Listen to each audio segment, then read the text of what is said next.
बंधन से छुड़वा देता है। उसका क्या नाम है, पूजा की विधि क्या है, कृपया अवश्य सुनिए जगत गुरु तत्वदर्शी संत रामपाल जी महाराज के अमृत वचन। गीता जी अध्याय नंबर 8 के श्लोक नंबर 1 में अर्जुन ने प्रश्न किया कि प्रभु आपने जो गीता जी अध्याय नंबर 7 के मंत्र श्लोक नंबर 29 में कहा है कि उस तत्व ब्रह्म को जानकर, उस ब्रह्म को जानकर और समस्त अखिल पूरे तत्व ज्ञान को समझकर, जिसने वो तत्व ज्ञान समझ लिया, क्योंकि तत्वदर्शी संत की खोज कर ली जिसने, वो पूरे आध्यात्मिक ज्ञान से जो परिचित होगा वो तो जन्म और मृत्यु से छूटने का ही प्रयत्न करता है। तो वो कौन है वो तत्व ब्रह्म? गीता जी अध्याय नंबर 8 के श्लोक नंबर 1 में प्रश्न किया। गीता जी अध्याय नंबर 8 के श्लोक नंबर 3 में गीता ज्ञान दाता ने कहा कि वो परम अक्षर ब्रह्म है। ये उसी के विषय में लिखा है कि ये देखिएगा यहां गीता जी अध्याय नंबर 4 का और श्लोक नंबर 31। कुरुश्रेष्ठ अर्जुन, यज्ञ से बचे हुए अमृत का अनुभव करने वाले योगीजन सनातन परम ब्रह्म को प्राप्त होते हैं। यज्ञ करने वाले पुरुषों के लिए तो ये लोक और परलोक दोनों ही दुखदायक होते हैं। इसका अर्थ ये। अब हम जो प्रसंग चल रहा है उस पर आते हैं। गीता जी अध्याय नंबर 4 के 32 में स्पष्ट किया है कि जैसे आप पहले 25 से लेकर और 30 तक जो भी ज्ञान आपको दिया गया, तो उसके बारे में बताया है कि जो कुछ तो ऐसे साधना को पाप नाशक मानते हैं, कुछ ऐसे साधना को पाप नाशक मानते हैं, जानकर करते हैं, लेकिन नहीं। गीता जी अध्याय नंबर 4 के श्लोक नंबर 32 में कहा है कि इस प्रकार बहुत से यज्ञ उस पूर्ण परमात्मा की मुख्य वाणी में, उसके मुखारविंद से, उनकी वाणी में वर्णन किए गए, विस्तार से वर्णन किए गए। अब देखना, अब आपने 31 सुन लिया, अब 32 पढ़ो। अध्याय नंबर 4 का श्लोक नंबर 32। अब इन्होंने कुछ गलतियां की हैं। इन्होंने ब्रह्मणे का अर्थ वेद की वाणी कर दिया, मुखे। ये लिखा है एवं बहुविधा यगा वितता ब्रह्मणे मुखे कर्मजान विधितान सर्वान एवं ज्ञातवा विमोक्षसे। इस प्रकार बहुत प्रकार के यज्ञ ये ब्रह्मणे मुखे, ब्रह्मण ब्रह्मण का अर्थ वेद लिख दिया, वेद की वाणी में नहीं। वेद का वर्णन ये कर ही रहा है। अब देखो आपको 70वें अध्याय का श्लोक नंबर 23 दिखाते हैं। ब्रह्मणे का अर्थ क्या किया है इन्होंने, ये देखिएगा। अध्याय नंबर 17 श्लोक नंबर 23। ओम तत्सत इति निर्देश है ब्रह्मण त्रिविध समर्थ है ब्राह्मणा तेन वेदा च यगा च विहिता पुरा। ओम तत्सत, ऐसे 3 प्रकार का। ब्रह्मण माने सचिदानंद घन ब्रह्म का, सचिदानंद घन ब्रह्म का नाम कहा है। उसी से सृष्टि आदि काल में ब्रह्मण वेद आदि यज्ञ रचे गए। तो हमने देखना ब्रह्मण का अर्थ सचिदानंद घन ब्रह्म है। अब हम फिर आते हैं उसी स्थान पर। तो यहां ब्रह्मणे का अर्थ जो इन्होंने गलत किया है, इसको हम ठीक करेंगे।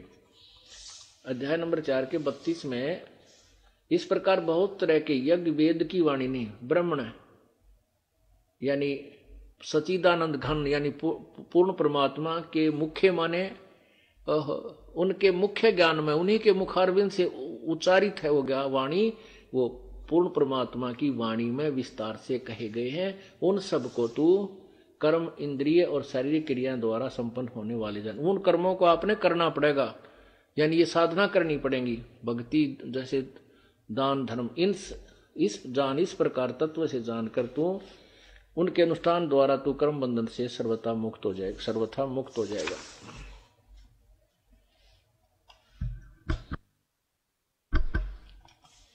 अब गीता जी अध्याय नंबर 4 के ही श्लोक नंबर 33 में आप कंटिन्यूस पढ़ रहे हो 25 से 33 में कहा है कि हे परंतम अर्जुन, द्रव्य में यज्ञ की अपेक्षा, यानी धन आदि से जो होने वाला अनुष्ठान है, उससे ज्ञान यज्ञ अत्यंत श्रेष्ठ है।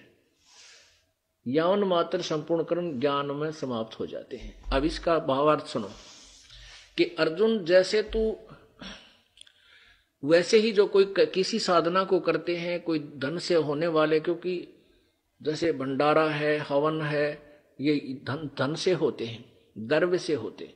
कहते हैं इस यज्ञ को करने से पहले तू अपना ज्ञान समझ, और ज्ञान समझने के बाद तेरे ये जो बिना मतलब के अर्थ जो ब्रह्मणा भटकना है, वो सभी अननेसेसरी जो वर्क है पूजा के, अननेसेसरी जो कर्म है, वो सारे समाप्त हो जाएंगे। ज्ञान सबसे श्रेष्ठ है। अब कहती 34 में कहा है कि वो ज्ञान जो 32वें श्लोक में बताया है कि उस परमात्मा की मुख्य वाणी में, उस पूर्ण परमात्मा की मुख्य वाणी में, वाणी के अंदर, अर्थात उस परमेश्वर द्वारा अपने ही द्वारा रची हुई उस तत्व ज्ञान की वाणी में जो विस्तार से कहे गए हैं, उस तत्व ज्ञान को अब देखो 34 अध्याय के 34वें श्लोक में, ये 34वां, ये यहां हो गए धर्म यज्ञ की अपेक्षा ज्ञान यज्ञ श्रेष्ठ है। अब 34 में कहा है कि उस तत्व ज्ञान को, कौन से को, जो गीता जी अध्याय नंबर 4 के श्लोक नंबर 32 में कहा है कि इस प्रकार बहुत तरह के यज्ञ परमेश्वर पूर्ण परमात्मा की वाणी में विस्तार से कहेगे, उन सब को तू कर्म आदि इंद्रियों, मन इंद्रिय और शारीरिक क्रियाओं द्वारा उत्पन्न होने वाले जान, उनसे किए जाते हैं ये, यानी काम करते करते ये सब करने होते हैं। इस प्रकार तत्व से जानकर तू सर्वथा मुक्त हो जाएगा। तो उसी के बारे में अब कहा है 34 में कि उस तत्व ज्ञान को तू तत्वदर्शी ज्ञानियों के पास जाकर समझ, उनको भली भांति दंडवत प्रणाम करने से, उनकी सेवा करने से और कपट छोड़कर श्रद्धापूर्वक प्रश्न करने से वे परमात्म तत्व को, तत्वदर्शनी जानने वाले यानी तत्वदर्शी संत महात्मा ज्ञानी तुझे उस तत्व ज्ञान का उपदेश करेंगे।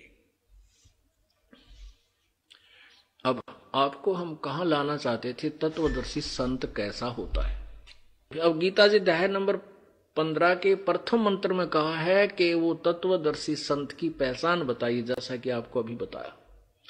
ऊपर को जड़ वाला, नीचे को तीनों गुण रूपी शाखा वाला, ये उल्टा लटका हुआ संसार रूपी पीपल का वृक्ष है, और इसके सर्वांग सभी भागों को जो तत्व जो जानता है, वो तत्व से जो जानता है, सवेदवित, वो तत्वदर्शी संत है। गीता जी अध्याय नंबर 4 के श्लोक नंबर 15 के श्लोक नंबर 4 में कहा कि उसके पश्चात जब तुझे तत्वदर्शी संत मिल जाए, उसके पश्चात उस परम पद, उस परमेश्वर के परम पद की खोज करनी चाहिए। ये देखिए, अब चौथा में आ जाते हैं हम, अध्याय नंबर 15 का ही श्लोक नंबर 4। इसमें लिखा है, इसमें चलो थोड़े से दोनों तीनों पढ़ा देते हैं आपको, बुद्धिमान लोग हैं शीघ्र पढ़ जाएंगे। ये तो 1 नंबर आपको सुना 15वें अध्याय का। आदि पुरुष परमेश्वर मूल वाले और अधः शाखम, नीचे को शाखा वाले, संसार रूपी पीपल के वृक्ष को अविनाशी कहते हैं। वेद इसके पत्ते, ये अनुवाद ठीक नहीं किया है, फिर भी इस संसार रूपी वृक्ष को जो पुरुष, जो साधक, जो संत मूल सहित यानी जड़ से लेकर सब पार्टों सहित जानता है, सभी भागों से जानता, वह है वेद के तात्पर्य को जानने वाला, वह तत्वदर्शी संत है। फिर क्या बताया है कि इस संसार रूपी वृक्ष तीनों गुण रूपी, रजगुण ब्रह्मा, सतगुण विष्णु, तम गुण रूपी जल से बढ़ी हुई विषय पर वाला, विषय भोग रूप कोपल वाली देव त्रय रूपी शाखाएं, विषय पर वाला शाखा, ये तीनों गुण रूपी शाखा हैं। नीचे और ऊपर, सर्वत्र नहीं है, केवल नीचे ऊपर पाताल लोक में, ऊपर स्वर्ग लोक में फैली हुई, और मनुष्य लोक में ये कर्मों के बंधन में, कर्मानुसार बंधन बांधने वाली ये मुख्य कारण है। मूलानी कर्मानुबंधनी मूल्यानी, जड़ें भी नीचे और ऊपर, सभी लोकों में नहीं, ऊपर और नीचे फैली हुई है। आगे देखो तीसरे में, इस संसार वर्ष का स्वरूप जैसा कहा है वैसा यहाँ विचार काल में नहीं है। गीता ज्ञानदाता कहता है कि वास्तविक में जो इसका विस्तृत वर्णन है वो मैं नहीं जानता, तेरे मेरे विचार काल में, तेरे मेरे इस गीता जी के डिस्कशन में मैं तुझे पूर्ण रूप से नहीं बता सकता, क्योंकि मुझे इसके आदि और अंत का ज्ञान नहीं है। ये देखिए अध्याय नंबर 15 के श्लोक 3 में, इस संसार वर्ष का स्वरूप जैसा कहा है वैसा यहाँ विचार काल में नहीं पाया जाता है। विचार काल में तेरे मेरे इस गीता के ज्ञान में, क्योंकि न तो इसका आदि है और न अंत है और न इसकी अच्छी प्रकार स्थिति ही है। इसलिए इस सुविरुद्ध मूलम, ओहो, इस अति दृढ़ मूल वाले, ये छोड़ दो, ये इनकी अपनी धारणा है। अति दृढ़ मूल वाले यानी मूल कौन है? सतलोक में सतपुरुष। वो सतलोक तो दृढ़ है, वो कभी नाश नहीं होता, वो सथाई लोक है। और संसार रूपी पीपल के वृक्ष को दृढ़ असंख्य शस्त्रेन, वैराग रूप शस्त्र नहीं, उस तत्व ज्ञान रूपी शस्त्र के द्वारा काट के, उसके पश्चात अर्थात तत्व ज्ञान रूपी शस्त्र के द्वारा काट के छितुआ, यानी इसको अच्छी तरह समझ के फिर उसके बाद वो साधना कर, जैसे वो संत बताएंगे, तत्वदर्शी संत बताते। उसके पश्चात उस, ये देखिएगा अध्याय नंबर 15 का श्लोक नंबर 4, उसके पश्चात उस परम पद रूप परमेश्वर को भली भांति खोजना चाहिए, जिसमें गए हुए पुरुष फिर लौटकर संसार में नहीं आते, और जिस परमेश्वर से पुरातन संसार वर्ष की प्रवृत्ति विस्तार को उत्पन्न हुई है, उस आदि पुरुष नारायण के मैं शरण हूं। गीता ज्ञानदाता कहता मैं भी उसी की शरण हूं। इस प्रकार दृढ़ निश्चय करके उस परमेश्वर का मनन और निधि ध्यान करना चाहिए। पुण्यात्मा, आपको ये दास यही बताना चाहता है कि जैसे गीता जी अध्याय नंबर 4 के श्लोक नंबर 5 में कहा कि अर्जुन तेरे और मेरे बहुत जन्म हो चुके हैं। गीता ज्ञान दाता कहता है कि तेरे और मेरे बहुत जन्म हो चुके हैं, तू नहीं जानता मैं जानता हूं। गीता जी अध्याय नंबर 4 के श्लोक नंबर 9 में कहा कि मेरे जन्म और क्रम दिव्य है, अलौकिक है। गीता जी अध्याय नंबर 2 के श्लोक नंबर 12 में कहा कि अर्जुन तू और मैं ये राजा लोग पहले भी थे, आगे भी होंगे। ये मत समझ के हम वर्तमान में ही हैं, अर्थात तेरी मेरी और इन सबकी मृत्यु जन्म होता ही रहेगा। गीता जी अध्याय नंबर 10 के श्लोक नंबर 2 में कहा है कि मेरी उत्पत्ति को ये ऋषि लोग और देवता लोग नहीं जानते, क्योंकि ये मेरे से उत्पन्न हुए। इससे सिद्ध है गीता ज्ञान दाता नाशवान है, उसका जन्म तो हुआ लेकिन उससे उत्पन्न नहीं जानते। कौन? ये ब्रह्मा विष्णु महेश और ये ऋषि जन। क्योंकि जैसे पिता की उत्पत्ति को पुत्र नहीं, संतान नहीं जान सकती, पुत्री नहीं जान सकती, वो तो दादा बताता है। पूर्ण परमात्मा कबीर जी इन ब्रह्मा विष्णु महेश का दादा है और इस परब्रह्म का पिता है, काल का पिता है, और उसी ने आकर के ये तत्व ज्ञान दिया है। तो यहां क्या बताया है कि उसके बाद उस परम पद परमेश्वर की खोज करनी चाहिए, जहां जाने के बाद फिर लौटकर संसार में नहीं आते। अब गीता जी अध्याय नंबर 8 के श्लोक नंबर 3 में कहा कि वो परम अक्षर ब्रह्म है। वही परम अक्षर ब्रह्म के विषय में संकेत है कि उसी की पूजा हमने करनी चाहिए, अन्य की नहीं करनी चाहिए। और गीता ज्ञान दाता कहता मैं भी उसी के शरण में हूं। गीता अध्याय नंबर 18 के श्लोक नंबर 64 में कहा है कि जिसके विषय में मैंने 18वें अध्याय के 62वें श्लोक में कहा कि तू सर्वभाव से उस परमेश्वर की शरण में जा, उसकी कृपा से तो परम शांति और शाश्वत सतान यानी सदा रहने वाले सनातन यानी सदा रहने वाले उस अविनाशी लोक सतलोक को प्राप्त होगा। वो मेरा भी इष्ट देव है, दृढ़म इष्ट मम, वो मेरा भी वो एक दृढ़ यानी सुनिश्चित पूज्य देव है। इष्ट माने पूज्य देव। ये देखिएगा अध्याय नंबर 18 का श्लोक नंबर 64, इष्ट असि मे दृढ़मिति यत वक्ष्यामि ते हितम सर्वगतम ब्रह्म न सर्वगुह्यतम बुहे सुन्नो में परमम वचः सर्वगुह्यतम, सबसे गोपत सब गोपनीयों से भी गोपनीय अति मेरे वचन रहस्य वचन तू सुन। फिर सुन, मेरा अतिशय दृढ़, अतिशय इष्ट माने इष्ट है। अब कौन? अब यहां इन्होंने गलत कर दिया। सर्वगुह्यतम भूय शरणों में परमोच, मेरे सबसे गुप्त वचन और सुन, फिर सुन जो मैं तेरे हित में कहूंगा कि इष्ट असी में मेरा पक्का इष्ट देव पूज्य देव है। कौन? इति वही जो आपको 18वें अध्याय के 62वें श्लोक में कहा है।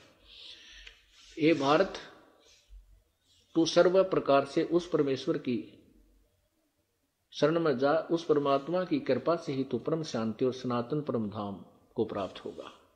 जिसके बारे में मैंने 18वें अध्याय के 62वें श्लोक में कहा है, वह मेरा इष्ट असी में दृढ़म, वह भी सुनिश्चित पक्का वो मेरा पूज्य देव है। ये तत्व क्षामी ते हितम, ये तेरे हित में कहूंगा मैं, और किसी को मैंने आज तक नहीं बताया। और इसी का 15वें अध्याय के 4थे श्लोक में कहा कि जब तत्व ज्ञान प्राप्त हो जाए उसके बाद इस सारे उलझेड़े न सुलझा के तत्व ज्ञान रूपी शस्त्र से इसको काट के फिर उस परम पद परमेश्वर की खोज करनी चाहिए, जहां जाकर के फिर लौट कर ये संसार में साधक नहीं आते। और जिस परमेश्वर से सर्व ब्रह्मांडों की उत्पत्ति हुई है, यानी गीता ज्ञान दाता से कोई और है जिसने ब्रह्मांडों की रचना की, नहीं तो वो कह देता मैंने रचना की और मैं भी उसी की शरण हूं। तो वहां जाने के बाद जीव का फिर कभी जन्म मृत्यु नहीं होता। क्या कहां से शुरू किया था सत्संग? साथी हमारे चले गए हम भी चालन हारे, कोई कागज में बाकी रह रही तात लगी है वार।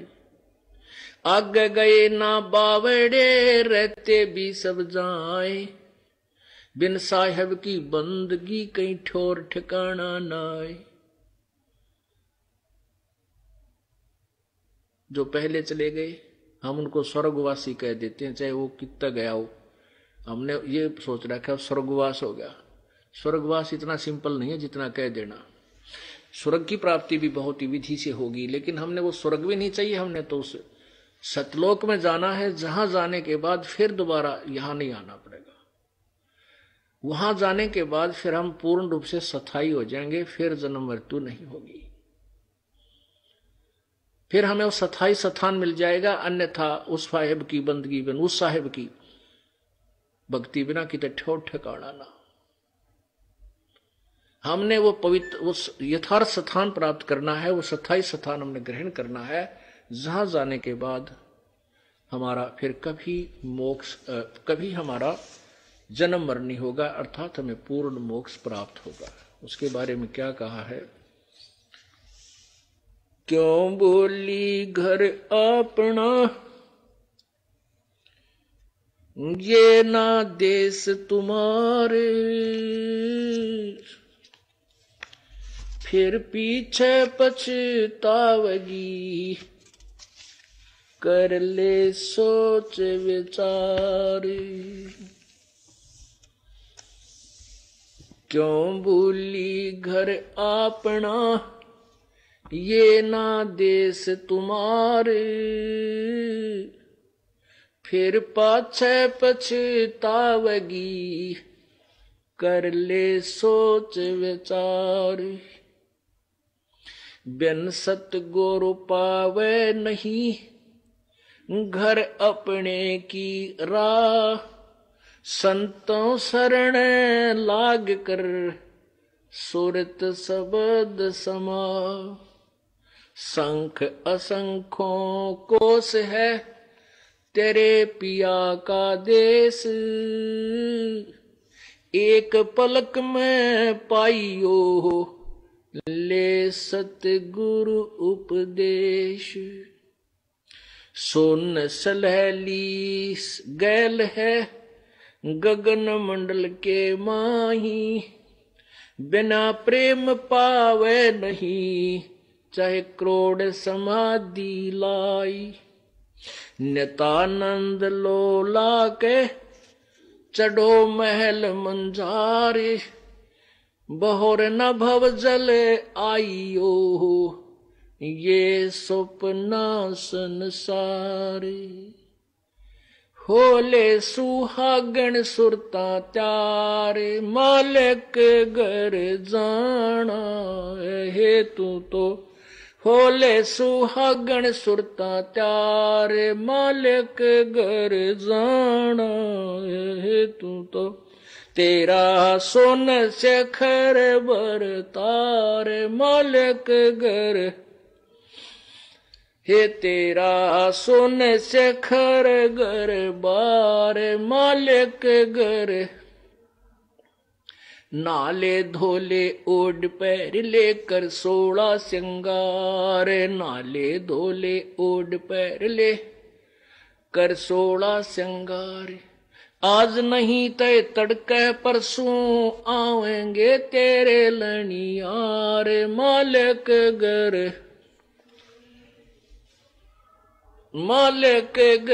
जाना है तेरा सोने से खरे बरतारे मालिक घर जाना है तेरा सोने से खरे बरतार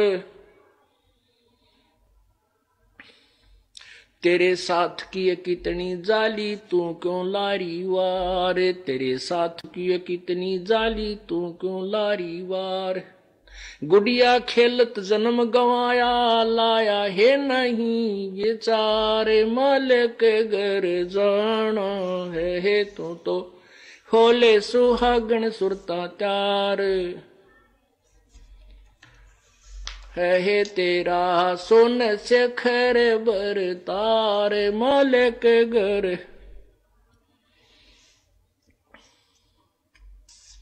सतगुरु मारे बाणिया है करते बनज व्यवहार सतगुरु मारे बाणिया है करते बनज व्यवहार बिन डांडी बिन पालड़े है तोले दिया संसार मालिक घर जाना है तू तो होले सुहागन सुरता त्यार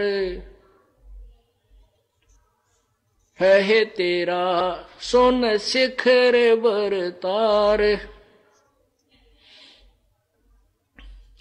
सोन शिखर में सेज पिया की हंस हंस कर ले प्यार सोन शिखर में सेज पिया की हंस हंस कर ले प्यार कह कबीर सुनो मेरी सजनी लूटो न अजब बहार मालिक घर जाना है तू तो होले सुहागन सुरता त्यार तेरा सोन शिखर बरतार सोन शिखर में सेज पिया की हंस हंस कर ले प्यार सोन शिखर में सेज पिया की हंस हंस कर ले प्यार कह कबीर सुनो मेरी सजनी लूटो न अजब बहार मालिक घर तो होले सुहागन सुरता त्यारे मालिक घर जाना है तेरा सोन शिखर बरतार सत साही। अब जैसा कि आपने ये वाणी सुनी, प्रथम वाणी नित्यानंद जी महाराज की थी। पुण्यात्माओं, जैसा कि आपने गीता जी अध्याय नंबर 4 के श्लोक 25 से और 31 30 तक सुना, 30 तक, उसमें यही बताया है कि कोई तो किसी साधना से मोक्ष मानता है, कोई किसी साधना होगी। इनका भाव ये समझना है।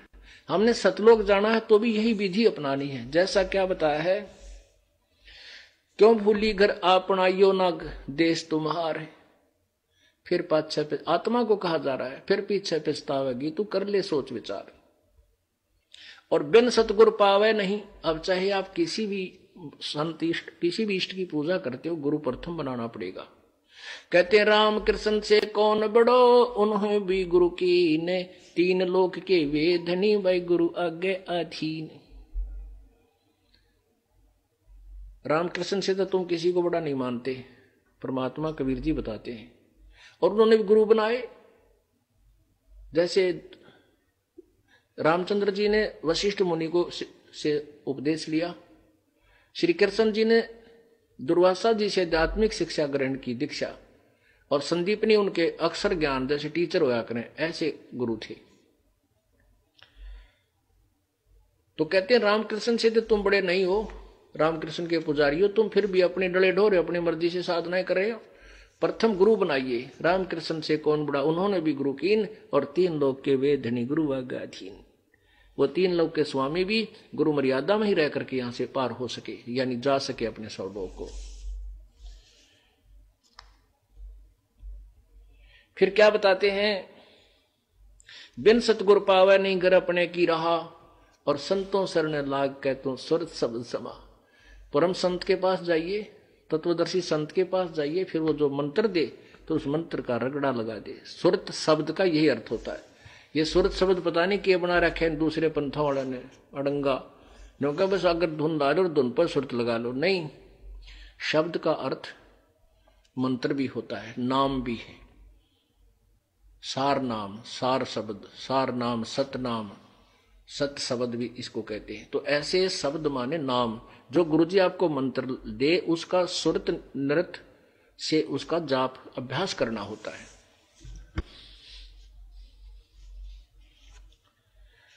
आगे बताया है कि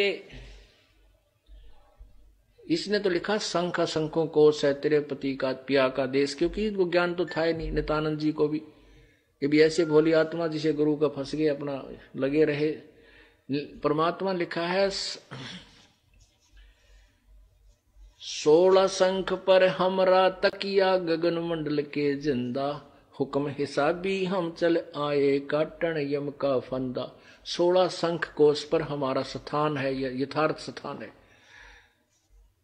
और वहां से हम यहाँ के पुण्य आत्माओं के काल के फंद को काटने के लिए, बंधन को काटने के लिए यहाँ पर आए 16 शंख कोश से। 16 शंख पर हमरा तकिया हम गगन मंडल के जिंदा, हुक्म हिसाबी हम चल आए काटन यम का फंदा। काल का बंधन काटने के लिए हम आए 16 शंख को से। लेकिन ये इनकी अनुभव नहीं है, सुनी सुनाई एक दूसरे के जोड़कर, जैसे रागनी गानी है इधर की उधर जोड़कर बढ़िया रागनी बना देते हैं।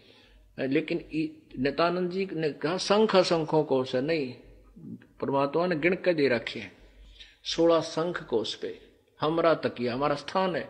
हम गगन मंडल के जिंदा, हम आकाश में घूमने वाले हैं, यहाँ तक के खाने वाले नहीं है जैसे यहाँ गांव गांव में मांगते फिर, हम ये महात्मा नहीं है। और हुक्म हिसाबी हम चल आए काटन यम का फंदा। तो यहां क्या बताते हैं, फिर भी हमने इन संतों की वाणी से अपने मूल उद्देश्य की तरफ अपने मन को डाइवर्ट करना है, इसको इधर बदलना है। सोन सलहली गैल है, सुन आकाश में, सलहली माने रिपटनी, जिसके ऊपर बहुत मुश्किल से रुका जाता है। गगन मंडल के माही बिना प्रेम पावे नहीं, चाहे करोड़ समाधि लाए। अब यही परमात्मा भी कहते हैं, जैसे सूरज के आगे बदरा ऐसे कर्म छयारे, प्रेम की पवन करे चितमंजन झलके तेज नयारे। जैसे सूर्य के सामने बादल आ जाते हैं और बादल आगे सामने आ जाने से अंधेरा छा जाता, सूर्य अदृश्य हो जाता, अव्यक्त हो जाता है। उन बादलों को पवन हवा चलती है तेज, इधर उधर उनको बखेर देती है और प्रकाश सूर्य का स्पष्ट नजर आता है। वो अव्यक्त सूर्य हमें सामने हो जाता है, साक्षात्कार होता है। कैसे? जैसे सूरज के आगे बदरा ऐसे कर्म छयारे, प्रेम की पवन करे चित मंजन झलक तेज नयारे। परमात्मा में जब आपका प्यार जागृत होगा, रोम रोम आपके करनान लग जाएंगे, इसके अंदर खड़े हो जाया करेंगे, प्रभु की वाणी सुनकर आंखों से आंसू बहने लग जाएंगी। तो ये प्रेम की पवन चल पड़ी और बीच में जो पाप रूपी कर्मों की बादल छाए हैं, इस प्रेम रूपी पवन से ये छिन्न भिन्न हो जाएंगे।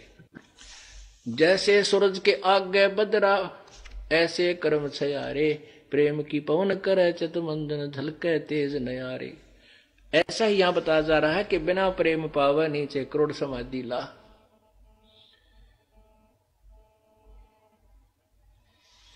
अब परमात्मा क्या कहते हैं, होले सुहागण सुरता त्यार तन माल्य गर जाना है। अब देखो, जिस लड़की का ब्याह नहीं हुआ वह तो कुंवारी होगी, सुहागण नहीं हुई, और जिनका विवाह हो गया वह सुहागण होगी, और जिसका विवाह हो गया वह अपने पति के देश भी घर में भी जाएगी। तो उसको फिर तैयारी करनी होती है, जाने से पहले उसको लगन लग जाती है, मैं के सामान तैयार करूं, कि क्या क्या आइटम मुझे चाहिएंगे जो वो आवश्यक है वहां ले जाने के लिए। तो उसको चिंता बन जाती है और घर वाले भी उसका सहयोग देना प्रारंभ कर देते हैं। होले सुहागण सुरता आत्मा, त्यार तुझे अपने परमात्मा के घर जाना है, और तेरा सुन शिखर बरतार, तन माल्य घर जाना। सुन शिखर यानी सबसे सुन, सबसे आखिर में, शिखर में, टॉप मोस्ट प्लेस पे, वहां तेरे पति का घर है सतलोक में। फिर क्या बताते हैं कि नाले धोले ओढ़ पैर लेकर 16 श्रृंगार। नहाना क्या है? सत्संग रूपी दरिया में आकर के अपने अंतःकरण के मैल को साफ करना है। और क्या 16 श्रृंगार क्या होते हैं? जैसे शील, संतोष, विवेक, अक्षमा, भाव, भक्ति और साथ में 10 धा भक्ति से कुल मिलाकर तेरे 16 श्रृंगार होंगे। क्योंकि पति को वही लड़की अच्छी लगती है जो अपना स्वरूप श्रृंगार के चलती है। ऐसे ही परमात्मा को हम तभी अच्छे लगेंगे जब ये हमारे ऊपर सब गहने होंगे, शील, संतोष, विवेक, अक्षमा, आधीनी, नम्रता, दान का भाव। तो वो ये हमारे गहने हैं भक्त आत्मा के।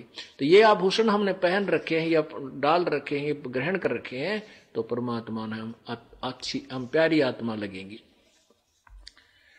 आज नहीं तो तड़के परसों यानी कल परसों तेरे आवेंगे लनिहार, कभी भी तेरी मृत्यु हो सकती है। अर्थात तेरे कोई लेने के लिए वो यमदूत आएंगे, अगर तू सत साधना करेगी तो लेने के लिए प्रभु आएंगे। कहते हैं तेरे साथ की कितनी जाली तो क्यों लारी वार, और गुड़िया खेल जन्म को आदिया तने लाया नहीं विचार। जैसे पुराने पहले हम जब छोटे छोटे थे उस समय क्या होता था, वैसे तो गांव में अब तो इतना नहीं रहा, पहले ये बेटियां पढ़ा नहीं करती थी, लड़के भी बहुत कम ही पढ़ा करते थे। तो ये लड़कियां जब तक खेतों में सहयोग देने का काम में सहयोग देने योग्य नहीं होती, बालक सी होती थी, तो अपने खेल में लगी रहती थी। तो वो सुनती थी कथाएं, अब लोकवेद सुनती रहती थी। जैसे लड़की का जो जवान लड़की हो जाती थी तो उसके कपड़े बनवाया करते थे, दूसर बोला करते, उसको दहेज कहो। तो उसको दहेज बनाते थे, तो उसमें काकी ताई दादी कहा करती कि उन्होंने बताया है 40 तगलियां की है, 20 पछलियां की। 40 कपड़े यानी अगलियों की, 20 पछलियां की। किस तरह होया करे पता नहीं इतना तुमने। तो उसको वो बनाती थी। वो तो लड़की जो उनके गारमेंट टेलर लड़की जो विवाह हो चुकी थी, जिसको भेजना था, दहेज बनाया जाता, उसके कपड़े सीलन आया करते घर पे। तो उनके छोटे छोटे कपड़ों के टुकड़े, वह छोटी सी बेटी जो होती थी 8-7 वर्ष की, 5-6 साल की, तो वो क्या करती, उन टुकड़ों को इकट्ठा करके वो सुने सुनाए ज्ञान से रख लेती थी। ये 20 टुकड़े काट के ये अगलियां की, पछलियां की, 40 टुकड़े न्यारे दड़ी, ये अगलियां की तील कपड़े यानी सूट, और गठड़ी बांध के और पांडर रख लेती है एकांत में अपने लोगों के। उसमें से कोई दूसरा भाई बहन 2-4 उसके चीथड़े निकाल लेता, वो इतनी कितनी कत्तर सी। तो वह रोवर पा पीटा है, मेरे 40 थे, 5 कोई ना, रोआ बुरी तरह। तो उससे कोई भाई बहन बड़ा या माता चाचा ताऊ पूछे बेटी क्यों रो रही है, वह रोवर बुरी तरह, सांस नहीं ले रही। अन्यों का मेरी तील काट ली, तील निकाल ली, मेरे सूट निकाल लिए, वो इन चीथड़े ने सूट मान रही है। तो ऐसे ही जब उस वह बेटी बड़ी हो जाती है, उसकी शादी हो जाती है, फिर वह गुड्डा गुड़िया तो नहीं खेल है। वो उस खेल को नहीं खेल सकती जिसको पहले सच्चा मानकर रो रही थी, बुरा हाल कर रही थी, उनको इतने इतने चीथड़ों को वो सूट मानती थी। ऐसे ही जब तक हमें तत्व ज्ञान नहीं है तब तक हम यहीं के संतान और संपत्ति रूपी खिलौनों से खेल रहे हैं, गुड़िया रूप वाला खेल खेल रहे हैं। जब हमें पूर्ण ज्ञान हो जाएगा फिर इसको हम नहीं खेल सकते। या तो आपको ज्ञान ही नहीं हुआ है, अभी आप इतने मैच्योर आपके थॉट्स नहीं हुए, आपके विचार इतने दृढ़ नहीं हुए हैं, और जब ये दृढ़ हो जाएंगे फिर आप एक का चीज मांगोगे, परमात्मा पीछा छुटवा दे। कोट जन्म तन भर मत होगे, कुछ ना हाथ लग्या रे, कुकर शुकर खरबा बोरे, कौवा हंस पुकारे। ये बातें आपके हृदय में दरी जाएंगी। फिर क्या बताते हैं, तेरे साथ की कितनी जाली तू क्यों लारी वार, और गुड़िया खेलती खिलौना तो खेलते तने जन्म खो दिया लाया नहीं विचार। सतगुर हमारे बाणियां, हमारे सतगुर सौदागर हैं, ये करते बनज व्यवहार, और बिन डांडी बिन पालड़ाई तोल दिया संसार। बगैर किसी तराजू के, किसी तुला के परमात्मा ने तत्व ज्ञान से तू सब कुछ तेरा तोल कर धर दिया। अब तेरी इच्छा जैसे तू चाहता है कर। सुन शिखर में सेज पिया कि वहां संस कर ले प्यार। जो पुण्यात्मा संघर्ष करके यहां से निकल गई, परमात्मा जाते ही सीने से लगाएगा उस प्यारी आत्मा को और कहते ही वहां जाकर के उस आनंद को लूट। ये नकली झूठे सुख को सुख है, ये मान रहा मनमोद, ये सकल चबीना काल का कुछ मुख में कुछ कोद। बोलो सतगुरुदेव। परमपिता परमेश्वर सारी सृष्टि के रचनहार कबीर बंदी छोड़ जी की असीम कृपा से ये 5 दिवसीय समागम चल रहा है। ये समागम किस उपलक्ष्य में चल रहा है? फाल्गुन द्वादशी विक्रमी संवत 1784 सन 1727 को पूर्ण परमात्मा कबीर देव अल्लाहु अकबर एक जिंदा महात्मा के रूप में संत गरीबदास जी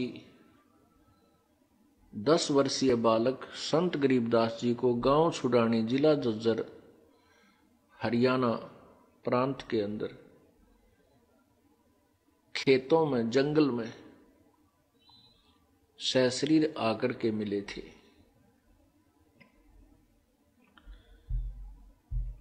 और उस परमेश्वर ने अपनी प्यारी आत्मा गरीबदास जी महाराज को अपने लोक का तथा अन्य 21 ब्रह्मांड 7 संग ब्रह्मांडों का विशेष विवेचन दिया था, आंखों दिखाया था। अपनी आंखों देखा हाल उस परमेश्वर की महिमा का और सभी ब्रह्मांडों की सतिथि का संत आदरणीय गरीबदास साहिब जी ने अपनी अमृत वाणी में वर्णन किया, जिसके आधार से आज हम उस परमेश्वर को पहचान सके। काल भगवान ने, जो 21 ब्रह्मांड का स्वामी है, जो ब्रह्मा विष्णु महेश का पिता है, इसने परमात्मा का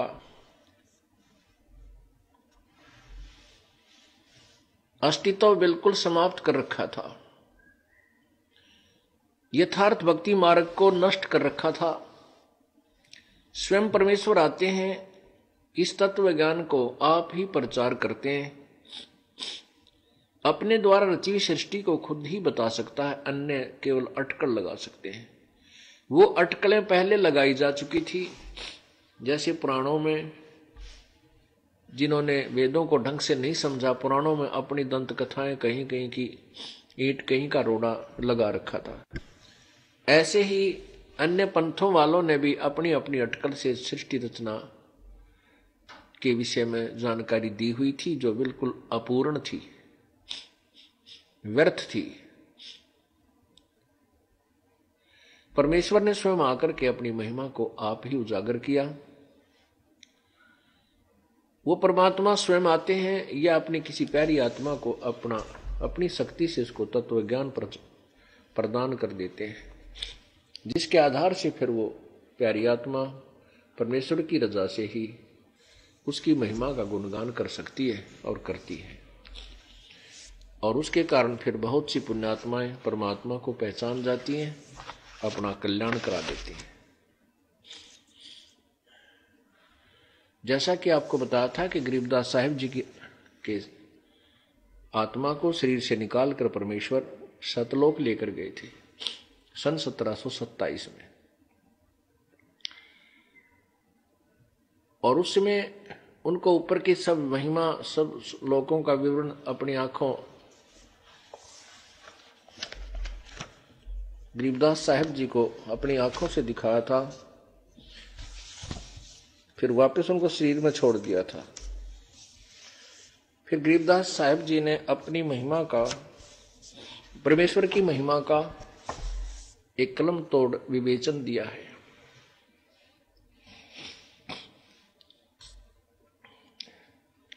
उस अमृतवाणी को का आनंद अब हम उठाएंगे। गरीबदास साहिब जी ने अपने पारक के अंग में लिखा है, न्योली नाद सुभान गति, लड़े भुजंग हमें से, जड़ी जान जगदीश है, विष नहीं व्यापै शेष।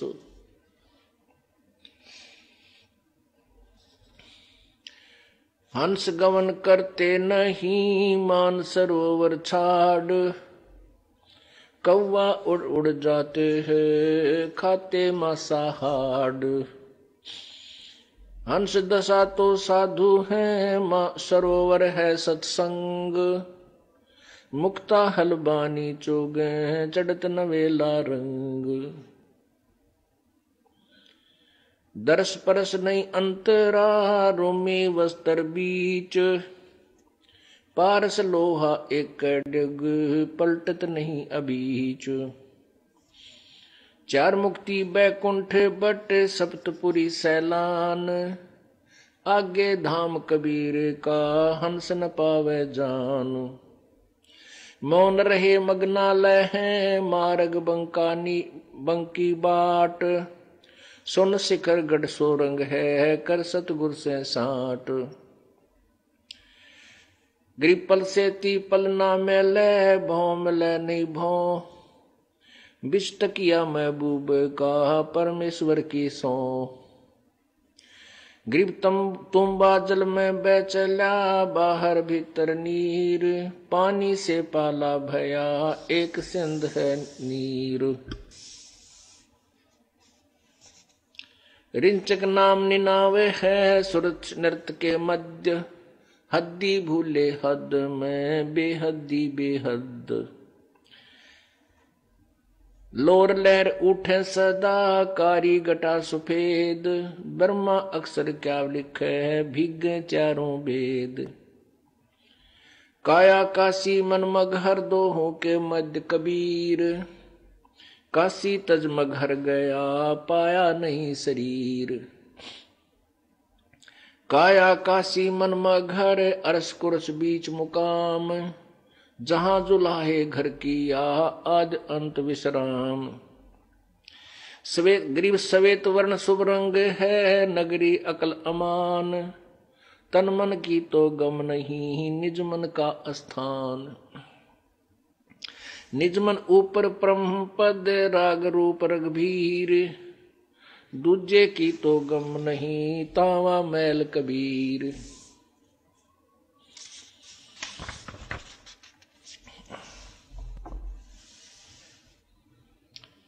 निज मन से ती मन हुआ, मन से ती तन देह, देही में कछु ना हुआ, नाहक लाई खे।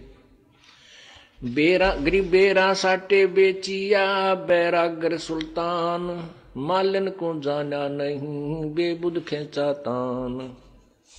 शेर बेर पलड़े चढ़े, एक पेड़ एक पड़ा भोमाही, मालन और सुल्तान को हलकारे ले जाही। 2.5 लाख की पावड़ी, 1 पैसे का बेर, देख अदम सुल्तान को कैसे डारी मेर। गरीब 9 लख नानक नाद में, 10 लख गोरख तीर, लाख दत्त संगी सदा, चरणों चरच कबीर। गरीब 9 लख नानक नाद में, 10 लख गोरख पास, अंत संत पद में मिले ये करोड़ तेरे रविदास। गरीब रामानंद से लख गुरु, तारे सिसके भाई, चेलों की गिनती नहीं, पद में रहे समाये। गरीब खोजी खालिक से मिले, ज्ञानी के उपदेश, सतगुरु पीर कबीर हैं, सबका हूँ उपदेश। गरीब दुर्वासा और गरुड़ सो, कीन्या ज्ञान संबोध, अरब रामायण मुख कही, बाल्मीक को सोध। फिर पांडवों की यज्ञ में शंख पचायन टेर, द्वादश कोट पंडित जहां पड़ी सबन की मेरे।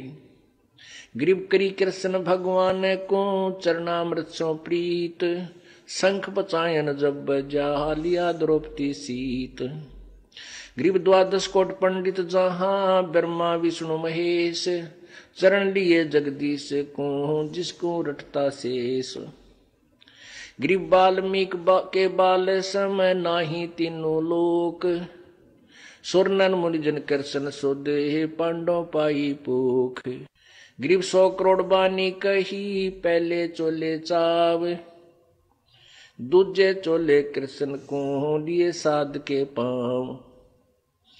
ग्रीव कथा रामायण रस भरी आगम अगम अगाध, वाल्मीकि के चरण को सभी चर्चे साध। ग्रीव गरुड़ बोध बेदी रची राम कृष्ण हैरान, लंका पर धावा हुआ जद का कहूं बयान। ग्रीव उत्पत्ति पर लो जाते हैं अंत कोट ब्रह्मांड, जोग जीत समझाई या जब ग्रीव उत्पत्ति पर लो जाते हैं अंत कोट ब्रह्मांड, जोग जीत समझाइया जब उधरे कागभूषण। ग्रीव वशिष्ठ विश्वामित्र से आवे जाहि अनेक, कागभूषण की पलक में जो चावे सो देख। ग्रीव ऐसे कागभूषण हैं जोग जीत के दास, चर्चा ज्ञान सुनाए करे दीना पद में बास। ग्रीव दुर्वासा और मुनिंद्र का हुआ ज्ञान संवाद, दत्त में मिल गए जागर विधान बाद। ग्रीव बहुत समस्तर वेद को समझाए मंसूर, सिमली प्रसा का हुआ पहुंचे तख्त हजूर। ग्रीव सिखबंदी सतगुर सही चकवे ज्ञान अमान, शीश कटा मंसूर का फेर दिया जददान। ग्रीव दीन दयाल मिले सुल्तान को बलक बखारे बादशाही, 18 लाख तूरा तजा ऐसे अलख अलाही। ग्रीव सुल्तानी मक्का गए मक्का नहीं मुकाम, गया रांड के लेने को कहे अदम सुल्तान। ग्रीव राबिया पर सी रब सो मक्के की असवार, 3 मंजिल मक्का गया बीबी के दीदार। फिर राबिया बंसुरी बनी मक्के चढ़ाया शीस, पूर्व ले संस्कार कुछ धन सतगुरु जगदीश। ग्रीव बंसुरी से वैश्या बनी शब्द सुनाया राग, बहुर कमाली पुतरी जुग जुग त्याग बैराग। आइए अब हम उन श्रद्धालुओं के अनुभव जानते हैं जो जगत गुरु तत्वदर्शी संत रामपाल जी महाराज जी से दीक्षा प्राप्त कर चुके हैं तथा उनके द्वारा बताए गए भक्ति मार्ग पर चल रहे हैं। नमस्कार सर। नमस्कार जी। सर क्या नाम है आपका? मेरा नाम संजीव कपिल शर्मा। संजीव जी आप कहाँ से हैं? सहारनपुर यूपी से हूँ। संजीव जी संत रामपाल जी महाराज से नाम दीक्षा आपने कब ली? मैंने 27 अक्टूबर 2015 को संत रामपाल जी महाराज से दीक्षा ली। संत रामपाल जी महाराज से नाम दीक्षा लेने से पहले क्या आप कोई भक्ति साधना भी करते थे? भक्ति जो नॉर्मल भक्ति जो घरों में होती है, मदर फादर के साथ में जो भी प्रचलित भक्ति होती है हिंदू समाज में, वही करता था। तो फिर आप संत रामपाल जी महाराज की शरण में कैसे आए? संत रामपाल जी महाराज की शरण में आने के पीछे बहुत बड़ी इसको डिटेल में मैं बताना चाहूंगा कि जो हम लोग बचपन में गांव में रहते, सहारनपुर में हमारा गांव है, वहां रहते थे। तो वहां पे हमारे मोहल्ले में कुछ कबीरपंथी लोग रहते थे मोहल्ले में। तो वहां पे कबीरपंथी संत भी आते थे, कुछ गुरु। तो उन संतों के पास में हमारी मदर ने नाम लिया हुआ था संतों से, और मदर के साथ में वो लोग, जब मदर ने नाम लिया तो हमारे यहाँ भी आना शुरू कर दिया उन लोगों ने, संतों ने। तो हमारे यहाँ भी कबीरपंथी संत बहुत आते थे। तो हम लोग भी उनसे जैसे सत्संग करते थे घर में। सत्संग करने के बाद में कुछ क्वेश्चन आंसर करते थे उनसे, लेकिन मुझे वो सेटिस्फेक्शन उनके सवालों से मिलता नहीं था। जब मैं आध्यात्मिक सवाल उनसे करता था कि मौत कैसे होती है, मौत के बाद क्या होता है, हम ये स्वर्ग नरक में कैसे जाते हैं, तो मेरा जो था वो सेटिस्फेक्शन होता नहीं था वहां से। और इसी बीच मैंने कुछ राधा स्वामी के बारे में भी बहुत कुछ सुना हुआ था। मैं संतों के शरण में तो बचपन से था, जैसे मदर थी, तो राधा स्वामी के बारे में मैंने सुना हुआ था। उनका एक किताब पढ़ी हुई थी संत मत प्रकाश, तो उसमें मैंने एक शब्द पढ़ा हुआ था कबीर साहब का, कर नैनो दीदार महल में प्यारा है। तो वो जो कान बंद करके जो सुनते हैं वो सब कुछ मैंने सुना हुआ था, और इधर ये वाला ज्ञान भी मैंने पूरा सुना हुआ था, कबीर पंथ वाला भी। तो लेकिन सेटिस्फेक्शन की जहां तक बात आती थी तो मुझे लगता था कि राधा स्वामी का जो नाम है वो थोड़ा सही लग रहा है इनसे। तो मेरे मन में ऐसा था कि मैं जो है गुरु किसको बनाऊं, इधर से नाम लूं या राधा स्वामी से नाम लूं। तो मैं एक्चुअली नौकरी करता था सिक्किम में, तो मैं अपनी नौकरी कर रहा था। एक दिन संडे में मुझे जो है प्रेरणा हुई कि क्यों ना मैं जो है राधा स्वामी के बारे में कुछ जो है नेट पे कुछ सर्च करूं। तो हो सके कुछ नाम जो है 5 नाम मुझे पता था कि 5 नाम जाप करते हैं, तो हो सके मुझे कुछ कहीं से मिल जाए, आजकल नेट पे सारी चीज़ अवेलेबल है। तो मैंने ऐसे ही करके एक सर्च किया 5 नाम ऑफ राधा स्वामी करके, जो मैंने एंटर मारा लैपटॉप पे, तो उसमें संत रामपाल जी महाराज जी की एक वीडियो क्लिप खुली। तो उसमें था, प्रथम ब्रह्म स्व इच्छा से 5 नाम उचारा, सोहम निरंजन निरंकार शक्ति और ओंकारा। तो संत रामपाल जी महाराज बता रहे थे उसमें राधा स्वामी के बारे में, और मैंने राधा स्वामी की थोड़ी सी बहुत महिमा सुन रखी थी कि भाई अच्छे ये है। तो मैंने वो पूरा का पूरा क्लिप सुनी, और फिर एक कर नैनो दीदार महल में प्यारा, वो भी मैंने संत रामपाल जी महाराज की वीडियो सुनी। और सुनने के बाद में मैं सुबह, संडे का दिन था, सुबह 10 बजे के आसपास मैंने लैपटॉप ऑन किया, तो रात के 11-12 बजे तक मैं सत्संग सुनता रहा। तो सत्संग सुनने के बाद जो मैं सोच रहा था कि राधा स्वामी से मुझे नाम लेना है, और जब मैंने वो पूरा का पूरा ज्ञान सुना, मुझे मतलब 12-13 घंटे सुनते सुनते हो गए। सृष्टि रचना ये सब कुछ मैं निकालता रहा और सुनता रहा, और रात के 11-12 बज गए मेरे को रात को सुबह से बैठे बैठे। और 12 बजे तक मैंने फाइनल कर लिया कि जिस चीज को मैं ढूंढ रहा था, जो मैं गुरु बनाना है, संत रामपाल जी महाराज ही इस दुनिया में सच्चे गुरु हैं, इनको ही मैं बनाऊंगा। ये मतलब पूरा ज्ञान सुनते सुनते मेरे को 7-8 महीने हो गए। फिर मैंने डिसीजन लिया कि अब मुझे नाम लेना ही है। फिर मैंने संत रामपाल जी महाराज के भक्तों को ढूंढा, क्योंकि उससे पहले मैं संत रामपाल जी महाराज के किसी भगत को मैं जानता नहीं था। खाली मैं जो है अपने लैपटॉप पे सत्संग सुनता था, और डायरेक्ट संत रामपाल जी महाराज से मैं जुड़ा हुआ था डायरेक्ट। भक्तों से मैंने बोला कि मुझे नाम लेना है, तो उन्होंने बोला ठीक है, आप जो है सहारनपुर में तो नाम नहीं मिलता, लेकिन आप रुड़की चले जाओ, रुड़की से आप नाम ले लो। तो मैं 27 अक्टूबर 2015 को रुड़की में जाकर संत रामपाल जी महाराज से मैंने नाम ले लिया। सर, संत रामपाल जी महाराज से नाम दीक्षा लेने के बाद क्या आपको कुछ लाभ भी प्राप्त हुए? हाँ, लाभ बहुत हुए मुझे। लाभ तो हमें जो है डेली होते हैं, छोटे छोटे लाभ तो रोज ही होते हैं, लेकिन जो बड़े लाभ हैं, बड़े लाभ तो मैं बताऊंगा कि जैसे ही मैंने संत रामपाल जी महाराज से नाम लिया, तो मैं सिक्किम में जो है नौकरी करता था। तो वहाँ उस टाइम मेरी सैलरी 13 लाख रुपए के आसपास का मेरा पैकेज था साल का। तो जैसे मैंने नाम लिया तो मेरा इधर ट्रांसफर हो गया इधर उत्तराखंड में, और उत्तराखंड में मेरा पैकेज भी 18 लाख का हो गया, मैं घर के नजदीक आ गया। पहला तो ये हुआ। दूसरा किया कि 2001 से ही मैं पहाड़ों में नौकरी करता हूँ, हाइड्रो प्रोजेक्ट्स में मैं सिविल इंजीनियर हूँ। तो मैं पहाड़ों पर नौकरी करने की वजह से मेरे को एसिडिटी की प्रॉब्लम होगी बहुत ज्यादा, और पहाड़ी पे चढ़ने की वजह से क्या हुआ कि मेरे को डिस्क की प्रॉब्लम भी होगी, बैक पेन, और एसिडिटी इतनी ज्यादा थी कि मेरे को पेप्टिक अल्सर में कन्वर्ट हो गया वो पूरा का पूरा। जो एसिडिटी थी, एसिडिटी से मेरे पूरा अंदर घाव था। और 2001 से, और मैंने जो नाम लिया 2015 में, तब तक मैं हर एक डॉक्टर को दिखाया, एक से एक बड़े डॉक्टर को दिखाया, लेकिन मेरा जो है वो एसिडिटी का प्रॉब्लम, वो दवाई खा लो तो आराम हो जाता था, वैसे नहीं होता था। तो उसके लिए जो एक स्पेशल कोर्स होता है उसका, पेप्टिक अल्सर का, उसका 14 दिन का, कभी 21 दिन का, ऐसे किट दी जाती है पूरी। तो 3 बार दवाई खानी पड़ती है, एंटीबायोटिक प्लस ये राबेप्राजोल टाइप उसमें होता है, सुबह खाली पेट वाली। तो उस तरह का मैंने कोर्स कई बार किया, तब भी मुझे उसका उतना फायदा नहीं हुआ। लेकिन जैसे मैं संत रामपाल जी महाराज से नाम लिया तो मेरा वो 14-15 साल पुरानी जो बीमारी थी पेप्टिक अल्सर, वो खत्म हो गया। और जब मेरे को डिस्क की प्रॉब्लम थी, डिस्क की प्रॉब्लम के लिए भी मेरे को 10-12 साल हो गए थे, वो भी मेरा साथ साथ पता भी नहीं है कि कहाँ क्या हुआ, मुझे डिस्क कहाँ गई मेरी।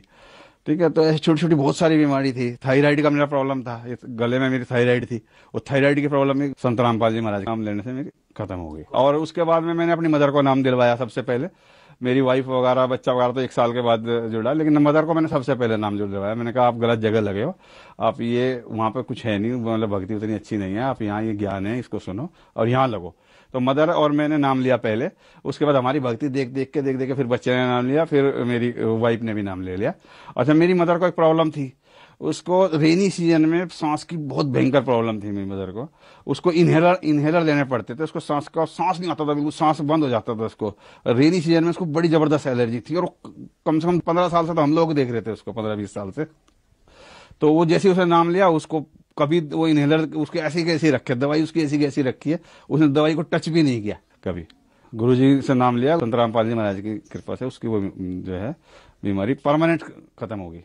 सर, कुछ लोगों का मानना है कि संत रामपाल जी महाराज से उनके अनुयायी अंधश्रद्धा के तहत जुड़े हुए हैं। आप एक पढ़े लिखे व्यक्ति हैं, आपका इस बारे में क्या कहना है? नहीं, अंधश्रद्धा भक्ति नहीं है ये। एक्चुअली देखो, मैंने तो पूरा का पूरा रिसर्च किया। मेरे घर में तो बचपन से हम लोग जो है संत महात्मा हमारे यहाँ आते थे, जो कबीरपंथी संत हमारे यहाँ बहुत आते थे। बचपन से हम लोग उनकी सेवा करते थे, सत्संग होते थे घर में डेली। लेकिन मैंने कभी मतलब मैं बिल्कुल सोच समझ के देख के, हर एक चीज को देख के, ज्ञान सुन के तब संत रामपाल जी महाराज से जुड़ा हूँ। अपनी आंख से देख के मैं जुड़ा हूँ, और उसके बाद जुड़ने के बाद मुझे किसी भी दिन ये महसूस नहीं हुआ कि मैं कहीं गलत जगह जुड़ा हूँ। सर, हमारे चैनल पे बहुत सारे दर्शकों के फोन आते हैं। लगभग हर कोई यही प्रश्न पूछता है कि संत रामपाल जी महाराज से अगर नाम लेना है तो ब्रह्मा, विष्णु, महेश या देवी देवताओं की पूजा छोड़नी पड़ेगी। आप ब्राह्मण समाज से बिलोंग करते हैं, तो क्या आपके गुरुजी श्री संत रामपाल जी महाराज देवी देवताओं की पूजा छुड़वाते हैं? नहीं महाराज, हमारे गुरुजी ब्रह्मा, विष्णु, महेश की भक्ति छुड़वाते नहीं है, बल्कि उनका तरीका, उनकी स्थिति, उनकी पावर, उससे हम लोगों को अवगत करा, उनकी भक्ति करने का सही तरीका बताते हैं। और एक वाणी है हमारे गुरुजी की, तीनों देवा कमल दल बसे, ब्रह्मा, विष्णु, महेश, प्रथम इनकी वंदना, फिर सुन सतगुरु उपदेश। सर, जो दर्शक आज आपको देख रहे हैं, आप उनको क्या संदेश देना चाहेंगे? संदेश तो नहीं, एक रिक्वेस्ट करूंगा कि आप लोग, अभी तो एजुकेशन बहुत ज्यादा फैली हुई है, सब लोग एजुकेटेड हैं, तो थोड़ा सा एक बार देखें और उस एजुकेशन का फायदा उठाएं। मतलब उसको देखें हमारे ग्रंथों में क्या लिखा हुआ है।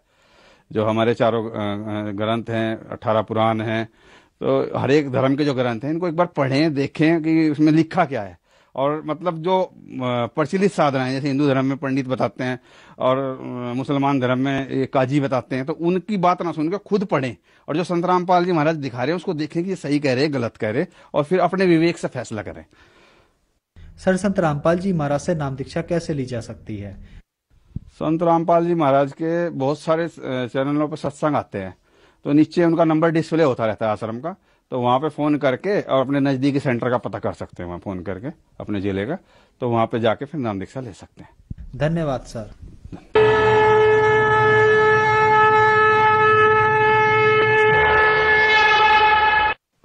आप सुन रहे थे जगत गुरु तत्वदर्शी संत रामपाल जी महाराज के मंगल प्रवचन।